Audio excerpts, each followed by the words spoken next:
Yes, Madam Chair. Thank you. Noong ako po ay nangampanya, 3 lang po yung sinabi ko na plataporma. Una po, trabaho. Pangalawa po, edukasyon. At 3, mapayapang pamumuhay para sa ating mga mamamayan. Nung pumasok po kami sa Office of the Vice President, tiningnan po namin ang mga pinakamaraming requests ng ating mga kababayan. Una-una po, ang lagi po naming natatanggap na request ay medical and burial assistance. Pangalawa po ay financial assistance. Pangatlo, lagi silang humihingi ng tulong sa pagkain. At pang-apat, very recently sa tali ng mga requests, no? Yes, sa tali ng mga requests is yung educational assistance na sinasabi ng mga kababayan natin. Sinasabi namin lagi sa kanila, libre naman yung public schools.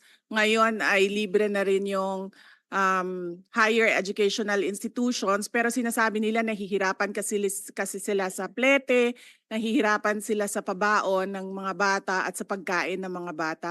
Kaya meron kaming bago, ito yung educational assistance.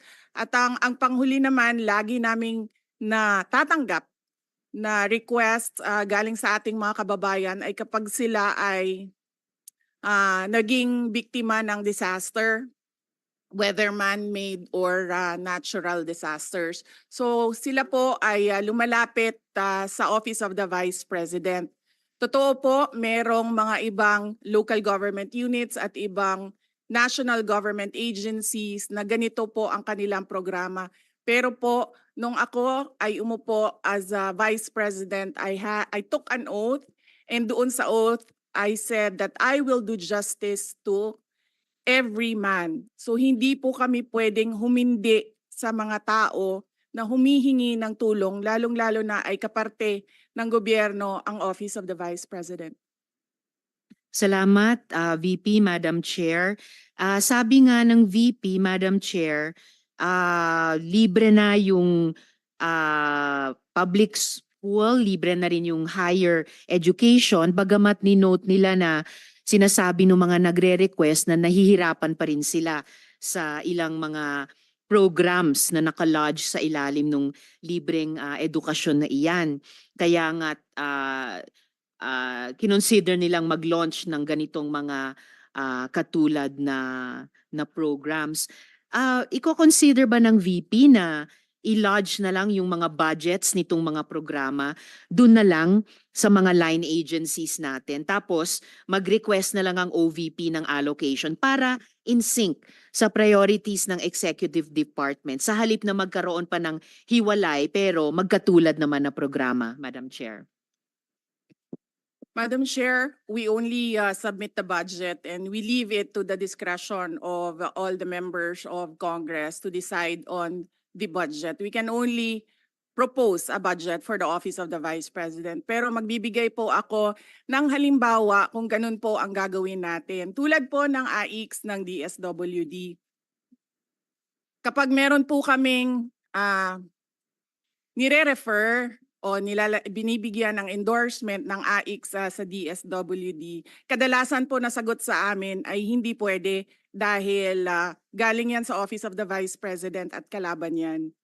Minsan po, totoo yan na pupolitika ang assistance para sa ating mga kababayan.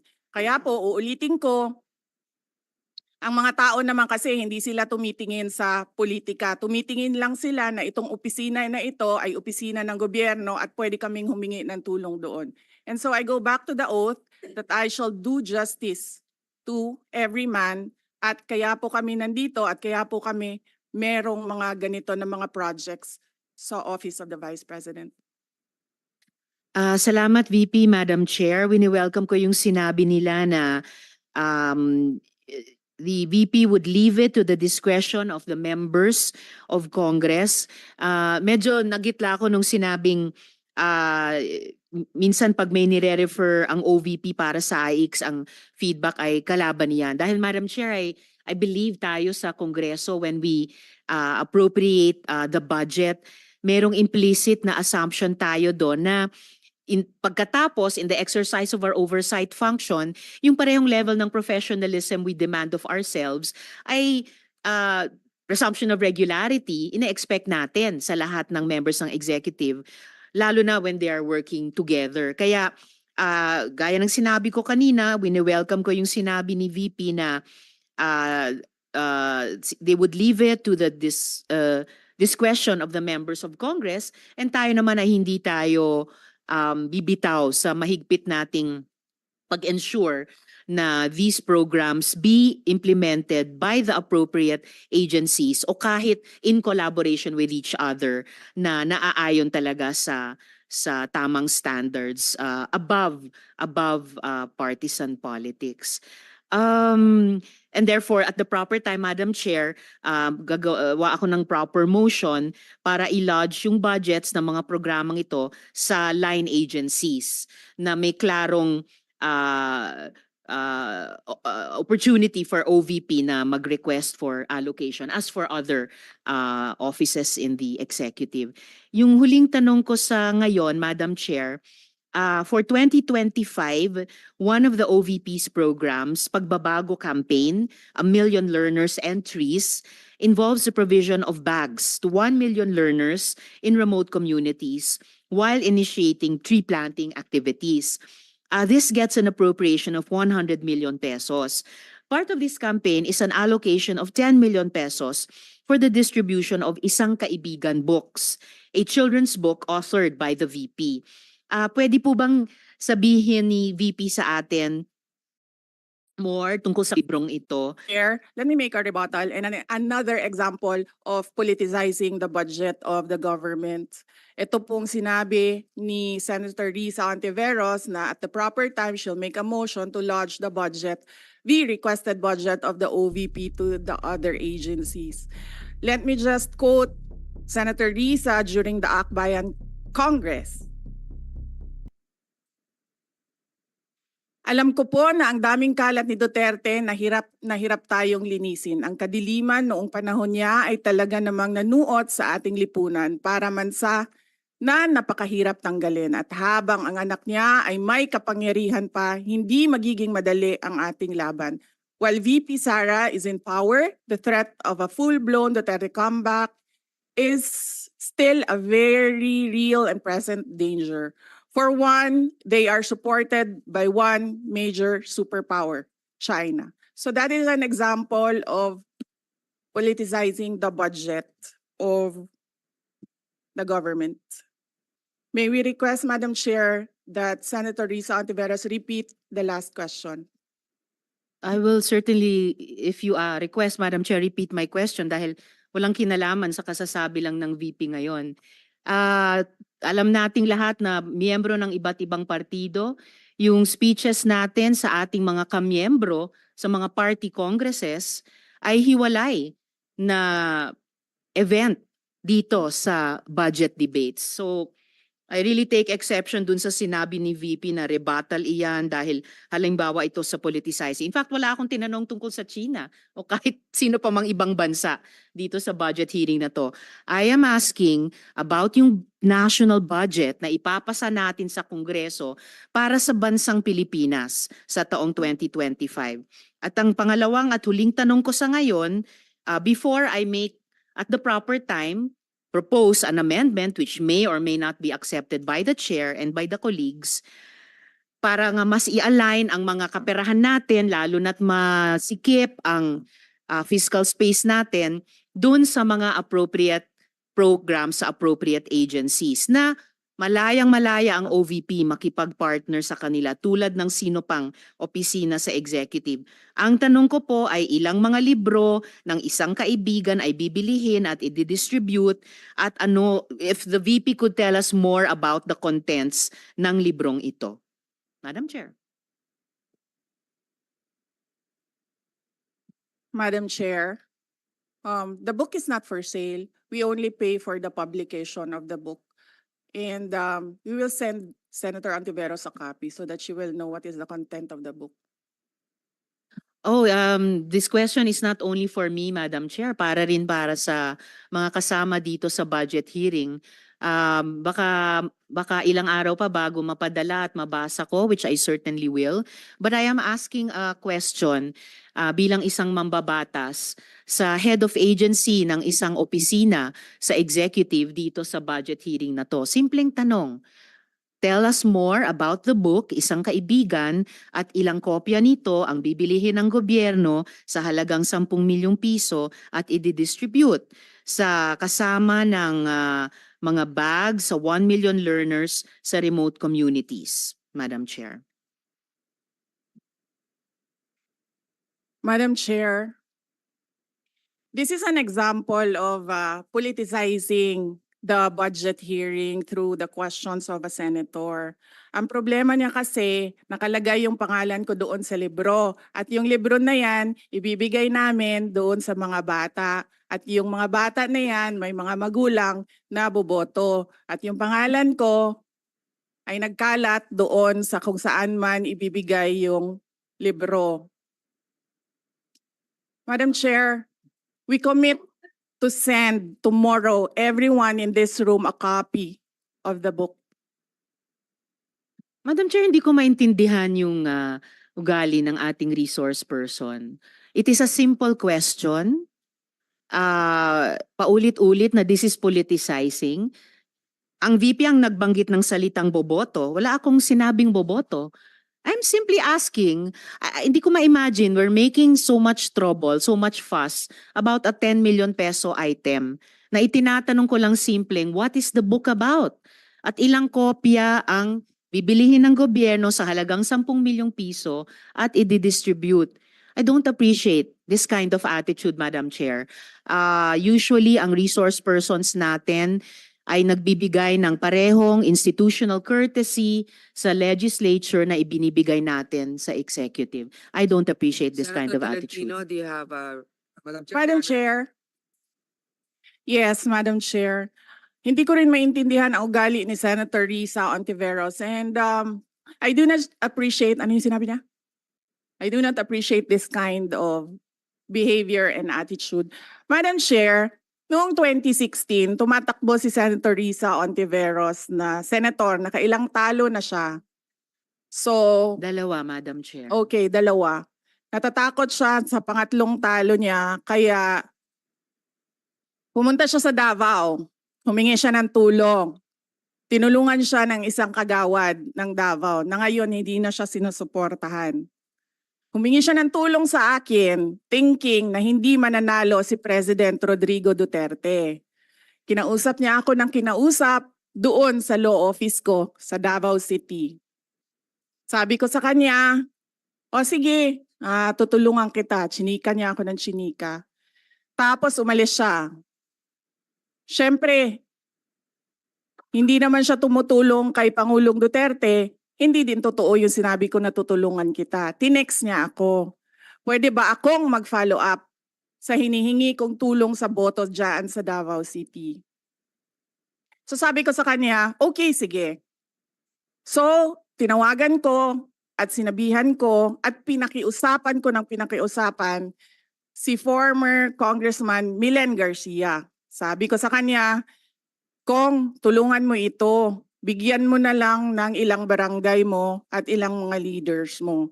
Ayaw pa siya tulungan ni former Congressman Milen Garcia. Pinakiusapan ko ulit, Kong, please tulungan mo na lang. Nanalo na siya at nung nanalo siya, anong ginawa niya? Siya ang pinakaunang umatake kay President Rodrigo Duterte. Anong tawag sa ugaling ganito? With due respect to our resource persons and also our colleagues, I think this doesn't really. I understand there's history among all of us here, but I think that we should really stick to the budget. And I think this is just being very objective. I would like to ask also, since we're going to be furnished a copy tomorrow, we can look at it and evaluate what the content of the book is. But maybe just a general, we won't ask line by line, ano ba yung libro na yan. But tell me, is it for good manners and right conduct? That's fine. Is it science? Is it history? So maybe just a general one so we can just answer it, because I understand that every office will have its own advocacy and initiative. So, but then I don't think it's also wrong for us to be curious what it is about. So just a general one. Any of the undersecretaries can tell me what the topic of the book is? Is it history?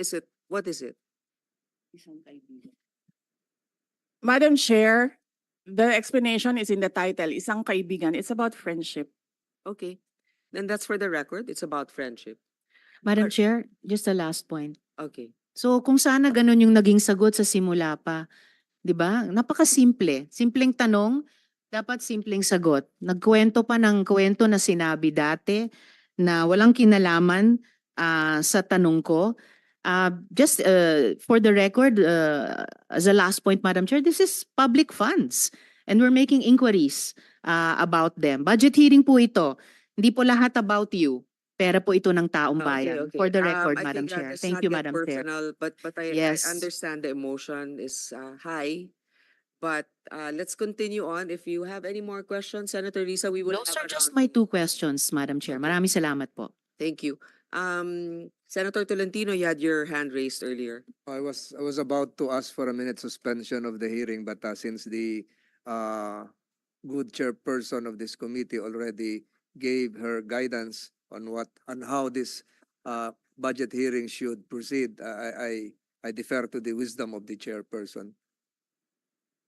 Thank you. I would like to acknowledge the presence of Senator Bong Revilla and Senator Robin Hood Padilla. Thank you. Anybody else? Senator Mark Villar as well. And Senator Alan and Senator Alan Cayetano. Any more questions? Yes. Senator Amy Marcos, you're recognized. Yes,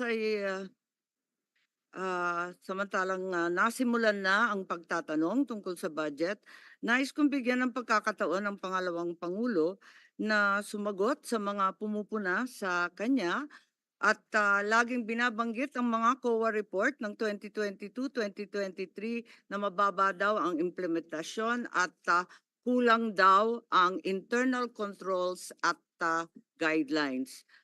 May masasabi po ba tayo tungkol dito? May kasagutan po ba ito? Madam Chair, yes, we call on Attorney Rosaline Sanchez to answer the question. Good afternoon, Madam Chair.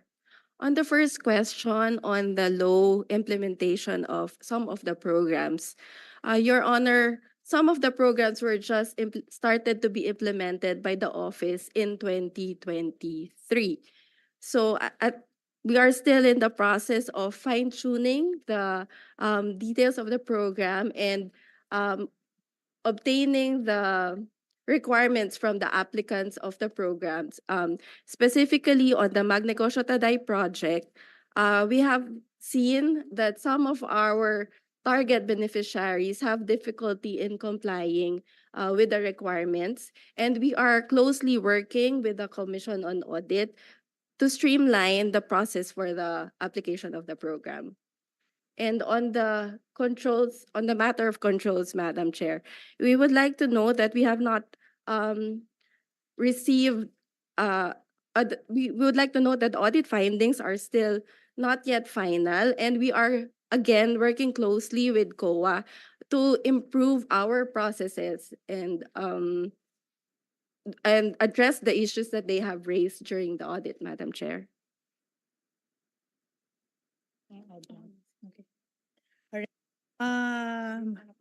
Madam Chair, I am Attorney Lopez, the Chief of Staff of the Office of the Vice President. As regards the first question on the matter of the low implementation rate of the Office of the Vice President, for the past 2 years, Your Honor, for year 2022 and 2023, as we have presented early on, the Office of the Vice President has a 92% utilization rate actually, but it is as of date, as of now, as of June, July, the rate is stands at 40%, primarily because most of our programs are rolled out towards the second semester, particularly, for example, the Pagbabago Bag in time for the opening of the school year. school year, and also the launch of our Pansara program, which we will also be launching upon school opening. So this is a big bulk of the budget of the Office of the Vice President.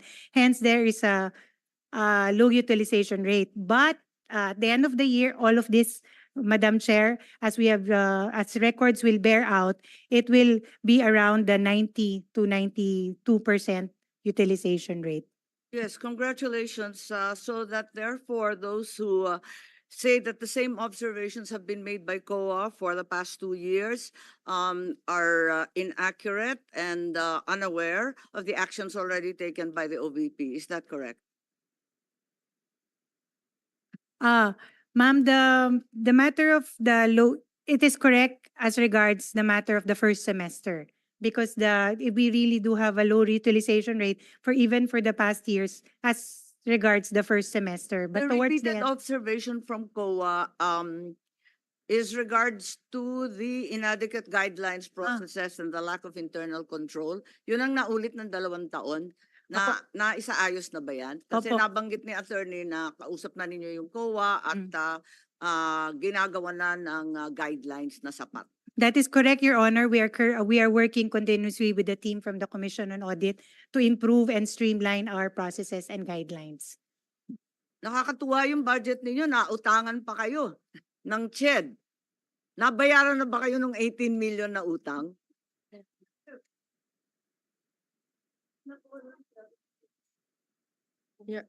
Your Honor, if I may answer the question.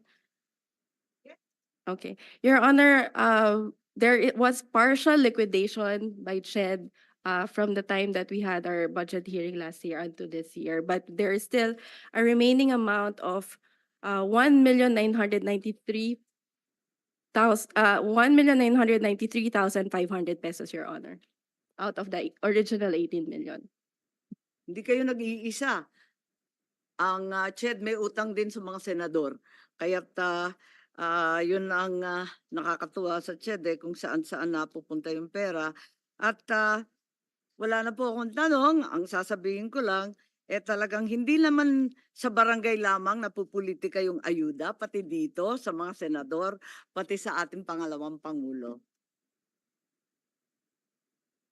Senator Alan Cayetano is now recognized. Good afternoon, Madam Chair, Madam Vice President, magandang hapon po, and welcome to the Senate. Magandang tanghali.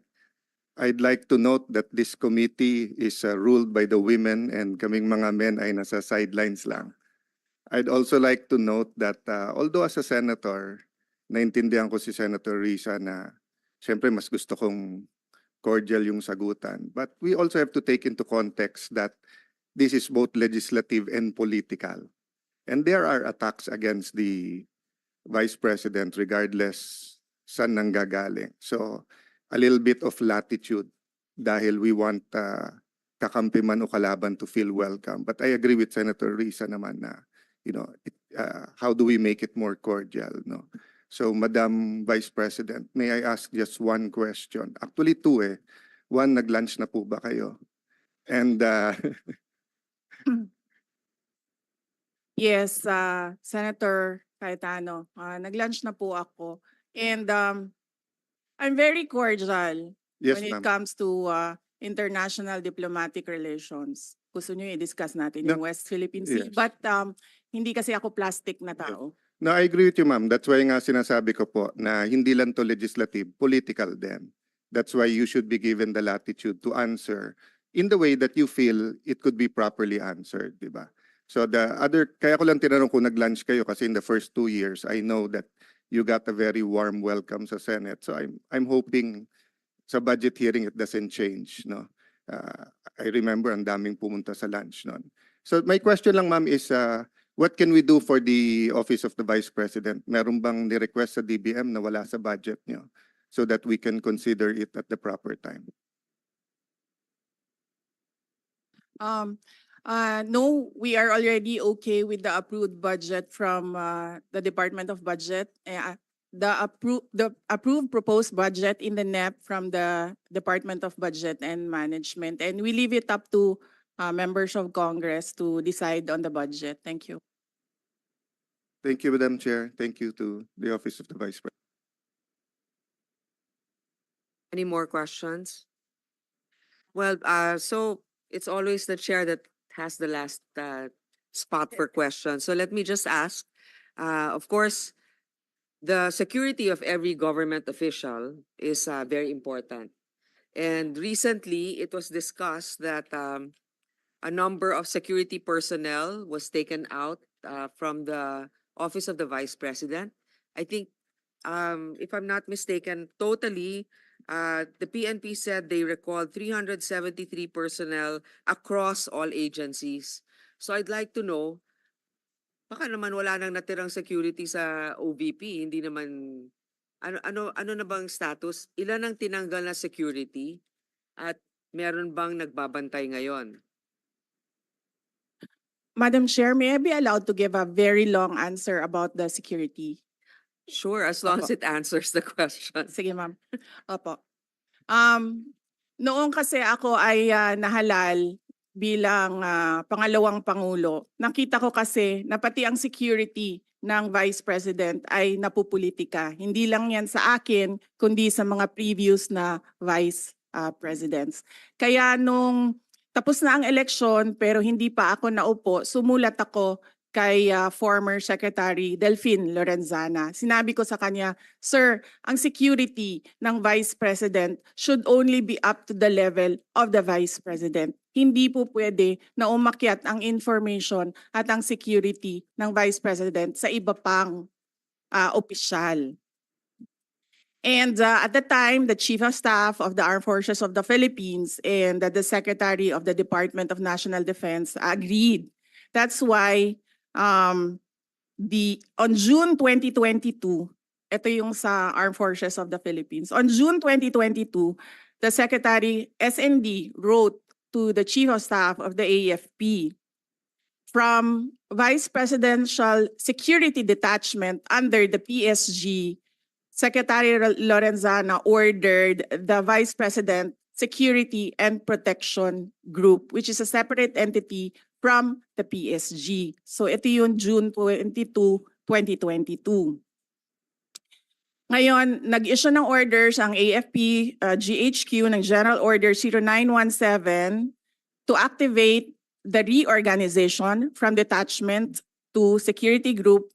On July 5, 2022, the activation order and the table of organization and equipment was released. Yes. All right. So, hindi ko alam kung ano ang nangyari sa Philippine National Police, but apparently they decided that they will mirror what the AFP did. So, noong December 9, 2022, inactivate ang Vice Presidential Protection Division under the PSPG. Ito under ng NHQ General Order OPL 22-22 and NAPOLCOM Resolution 2022-0675.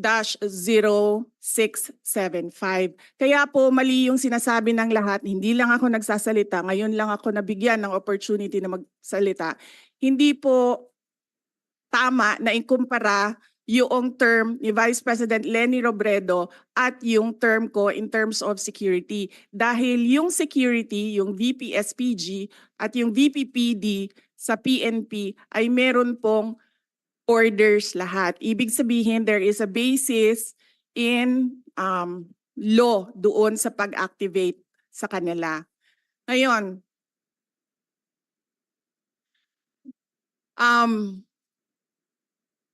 yung sa Philippine National Police, kinuha nila ang 75 na personnel. Sila ang pumili kung sino yung kukunin nila. Makikita nyo, as I said during in my statement, it was a targeted list. Madami doon sa mga security na yon. Security is a trust and confidence position. Kasi ibibigay mo sa kanila yung kanang pagsalig nimo sa imuhang kinabuhi, ihatag na nimo sa ilaha. Ngayon, Nakalagay doon sa listahan, kasama ko since 2007 when I was Vice Mayor, kasama ko since 2010 when I was Mayor, and madami doon, kasama ko from 2016 during the term for 6 years of President Rodrigo Duterte. Makikita nyo yon sa listahan kung isa-isahin natin. So it was a targeted list. It was a political move. It was political harassment. Ngayon, nag-iwan sila ng 38. 38 na hindi namin kilala. 38 na sila ang nagsabi kung sino ang maiwan. Sinulatan namin sila, sinabi namin, hindi na namin tatanggapin yung 38 ninyo. Ibabalik na namin yan sila lahat sa inyo. So there are no more PNP personnel in the Office of the Vice President. Ang naiwan na lang ay yung mga nasa VP SPG under the Armed Forces of the Philippines. Wala pong ginagastos ang OVP sa sweldo nito nila lahat dahil hindi po sila hinahire. Personnel na po sila ng ating AFP na dinidetail papunta sa Office of the Vice President. So, to answer your question, Madam Chair, meron pong security and all of them under AFP because we refused the personnel na sinabi, ito na naman tayo kay General Marbil, na sinabi niya, ibabalik niya kapag mag-request kami. Sinulatan nila kami na mag-request kayo kasi ibabalik namin. Hindi ko gagawin yan. Thank you, Madam Vice President. So right now, your security detail is composed of AFP officers, soldiers, I suppose. Yes, Madam Chair, officers and enlisted personnel. Mga ilan-ilan kaya sila? May we request Colonel Lachica to answer? Nakakagulat din yung statement ng PNP. Well, I guess he wants it on his record, but I find it a little also irregular na you're right, it's a trust issue. And if you're familiar with certain individuals, they have to explain why maybe in the budget hearing of the PNP, we can ask them why they chose the individuals to remove from your detail. But I'd like to know also how many is left from the AFP. And I think the AFP is also quite capable. Ilan po, Mr. Lachica? Madam Chair, good afternoon. I think I cannot disclose the number, but I have here our activation order and our table of organization. Why can't you not disclose the number? For security reasons, ma'am. Well, okay. I will. Madam Chair, Yes. sabihin mo na, sir. From our table of organization, ma'am, and equipment, we are authorized to have 364 personnel coming from the different major service of the AFP. But for our actual number, as of now, 337 po, ma'am. And this is under the AFP. And this doesn't come from the budget of the OVP? Or? Yes, Madam Chair. Okay. Thank you very much. That's all. Any more questions? Senator Bato de la Rosa is recognized. Ma'am, I just would like to inform this committee that during our last hearing with my Committee on Public Order and Dangerous Drugs, that issue was raised. And I told the Chief PNP, General Marbil, na hindi na nire-request ng Office of the Vice President na ibalik yung tinanggal niya ng mga pulis. Kung pwede lang, ibalik sa kanilang pinanggalingan na unit. Hindi yung, kawawa ito, mga taga Davao ito na been serving there for how many years, tapos dinislocate nila, nilagay nila Region 4, NCRPO, malayo sa pamilya. So, ang request na lang namin, ako, bilang Davao-inyo, na-request ko lang sa kanya, maawa ka naman dyan sa mga pulis na yan, ibalik mo doon sa kanila pinanggalingan. Kung taga Davao City yan, taga Davao Oriental, taga Cumbal, taga Cotabato, ibalik mo na yan doon. And he promised me na ibalik daw niya. I don't know until now because hindi ko pa alam kung anong nangyari sa usapan namin.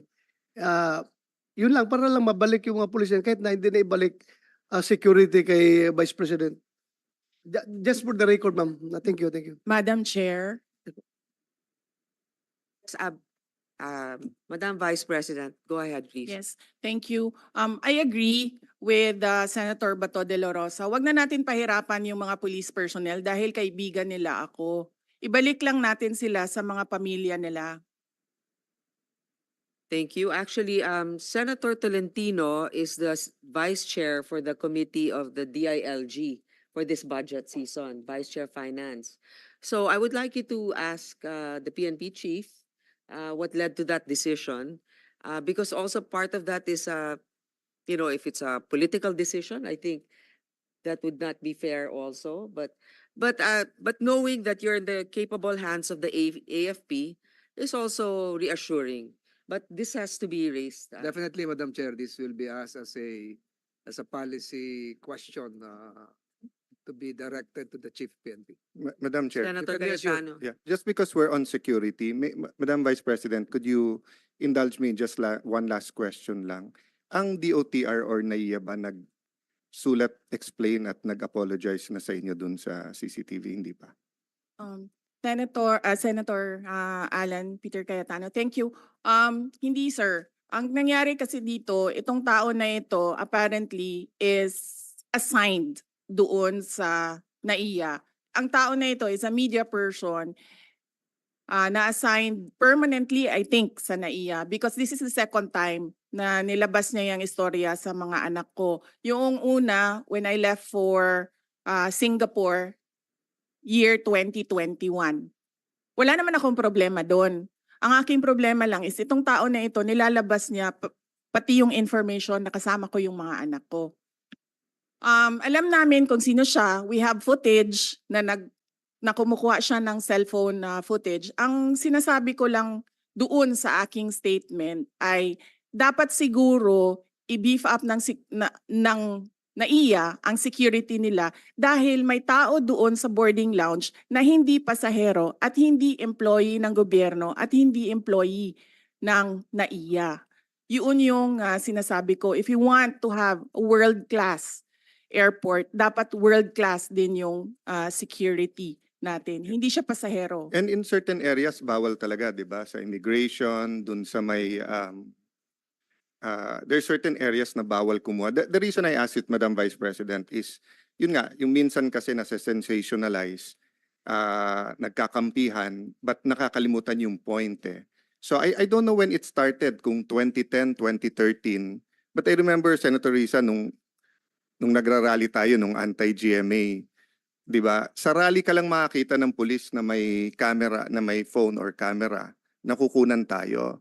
But ngayon actually, pag landing mo sa airport, if you take a car or a chopper, parang SOP na ng police, nakunan ng picture. Minsan tinesting ko sila, sabi ko selfie na lang, sama kayo. Hindi. So I don't know, given the situation na nangyari sa inyo na pati pamilya. As you said, no? Like ako, sanay naman ako kunan ng picture whether they love me or hate me. That's why they want to get a picture. Minsan, pinapalitan yung lumabas doon sa 10,000 doon sa Rockwell, actually pinalitan nila yung audio eh. So, lumabas pa sa TV, baliktad. Sumisigaw na idol ko si Alan, pinalitan nila na minumura ako. Then yun yung lumabas. But the point is, just like the Vice President, what if you're with your kids? What if you're with your pamangkens? What if may nakipicture lang sa'yo? What if may kasabay ka lang sa aeroplano, sa Fastcraft, or sa ano? So hindi ba, I don't know, Senator Bato, ikaw lang ang highest ranking PNP dito eh. Bakit ba may ganun? I mean, hindi ba sufficiente naman? I didn't intend to ask you. Baka I asked this But para I intend matanong to din. answer. Yeah. But I intend to Kasi- answer. No, kasi my point of view naman is, if it's for the record, unang-una pag sumakay ka ng helicopter or ng aeroplano, dapat talaga may manifest yon. Pag landing mo, nandun yung police, eyewitness ka naman, dapat isulat yon. So if factually, pumunta yung Vice President sa aeroplano, sumakay sa papuntang Davao, factually naman pwede mo isulat eh. Hindi mo naman kailangan ng project nga, ang daming ghost, ayaw kunan ng COA at saka ng DPWH ng cellphone, nawawala yung project eh. Pero tao sa atin, yung security, parang medyo, yun nga, I find the problem, baka we should really look into that. I would like to also give my experience on that. What I noticed is, for example, we're a guest in a certain event or in a province, usually without even us requesting, the local government will ask the PNP to assist a public figure. And the reason why they take pictures, and just like Senator Alan, I thought at first they wanted a selfie, but apparently it's to provide proof to their commanders that they render the service. Now, it's a different story if they just take a picture for the fun of it, to give, I don't know, for others, in areas where, let's say, there's limited access. So But that's to that point, Madam Chair, wala akong problema na kunan mo eh. But yung storage at paanong gagamitin, given that, so for example, we're talking about security ngayon, di ba? Kung sa Secret Service nga, na pinaka-professional, na kahit Democrat o Republican, may congressional hearing ngayon dahil dun sa nakalusot kay ex-President Trump. Sa atin pa kaya na we try na walang politika sa PNP at saka sa AFP, pero nakikita naman natin kahit anong administrasyon, meron talagang tendency. So, my point is, if they're there to keep their officials safe, is it actually safe? As the Vice President said, that nasa terminal ka na high security, meron may cellphone, kumukuha, hindi naman pala empleyado. So wala naman silang pananagutan sa batas or sa airport. Ganun din sa atin, wherever we go. Pagka nagbus ako papuntang Bicol, kung 8 hours yun, pupungas-pungas ka pa pagbaba mo. Kailangan mo siguraduhin na ano ka kasi may kukuha sa'yo. Then you don't know where that picture will go. You know, sometimes things happen for us to look into it. So I'm nalulungkot ako na yung na-involve yung pamilya ng ating Vice President, regardless of whether we are for or against her politically. But I'm that this can get out of hand given the number of pictures, and yung DICT tumawag sa akin dahil sa Committee on Science and Technology at sabi nga grabe na ngayon yung hindi na katulad ng araw sa atin Photoshop lang. Ngayon pati boses, yung AI, yung deepfake, di ba? So pati video talagang pwedeng i-manipulate, no? kahit nga hindi ka nakunan pwedeng lumabas na may picture. No, as public figures, we cannot really avoid having our picture taken, but the issue here is in an area that's restricted. So I think that the DOTR has to do their best effort to make sure that only authorized individuals are in certain areas, and that they also have to take care of their CCTV, whatever. I mean, unless it's for the interest of the public, the safety of our national security issue, they better be careful with the information that they are handling. Senator Bato, you're recognized. Yeah, thank you, Madam Chair. Yung, another issue na naman ito na sigurong i-raise natin ito pagdating sa budget hearing ng BI. Dahil nga, itong Vice President natin na lalabas ng bansa, minumonitor nila.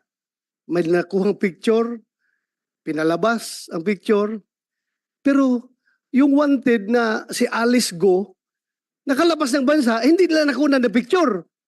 Anong klaseng mga government agency ito? Itong Vice President natin na walang violation of law na ginawa, may malicious intent pa talaga na kinuha na picture, pinalabas at ginawang issue during the bagyo, ganun-ganun, ginawa ng political issue. Ngayon, ito ngayong si Alice Go na wanted ng may lumabas na warrant, hinahanap ng komite ni Senator Risa, nakalabas na walang kaabog-abog, hindi man lang na-monitor nila. So parang wrong focus of priority itong mga tao natin sa airport. We have to ask them during the budget hearing anong priority nila. Politika ba o yung mandato nila? That's all, Madam Chair. Actually, I sympathize with our colleagues here na pinaghirapan talaga nila yung hearing dun sa POGO issue. Tapos walang parang kooperasyon sa mga, hindi ko naman sinilala lahat ha, dun sa imposible kasing makakaalis yon na walang otoridad na kasangkot. Diba? So anyway, that's another topic. So Madam just Chair, open that up during yeah. the budget hearing of the PNP. Madam, just to put a conclusion, Madam Vice President, sa akin kasi po yung, kaya ko bringing up po yun, Kasi iba po yung mali at iba yung hindi nila inaamin na mali. No, meaning dapat pagkalabas ng video na yon, nag-announce na kagad yung airport or yung picture, di ba, na we apologize to the public, to the Vice President, because you're our Vice President. I mean, whether they voted for you or not, President Marcos is our president, whether we voted for him or not. So, amin kayo eh. So, pag ginawa sa inyo, halimbawa, kung ginawa sa inyo yan sa ibang bansa, nagwawala na yung DFA, no? So, ang point ko, Madam Chair, wala ka kasing narinig ka agad from the airport that we apologize, we're investigating, we have new guidelines, etc. That's why tinulay ko dun sa police, because it could suddenly happen to an ordinary mayor, congressman, barangay captain, if we're taking pictures everywhere. At ano, having said that, as you said, we're open naman, wala naman tayo tinatago sa public. Baka gantihan ko na lang yung ibang police, kukunan ko rin sila pag nasa fort sila. Kukunan ko rin sila ng kukunan ng picture. Okay, I think there are no more questions. Senator Gatchalian is recognized. Do you have questions, sir, or just a message of support, perhaps? Thank you, Madam Chairman. I'm just here to express my support, my full support to the budget of the Vice President. Thank you. Thank you. With no other questions? I manifest the wholehearted approval of the greater number of the members of this committee, and that therefore it should be endorsed to the mother committee. If that is a motion, Madam Chair, I second that motion. It's Second, certainly a Second, motion, so- likewise. Yeah. Right. Lagpas na sa second yung mga motion eh.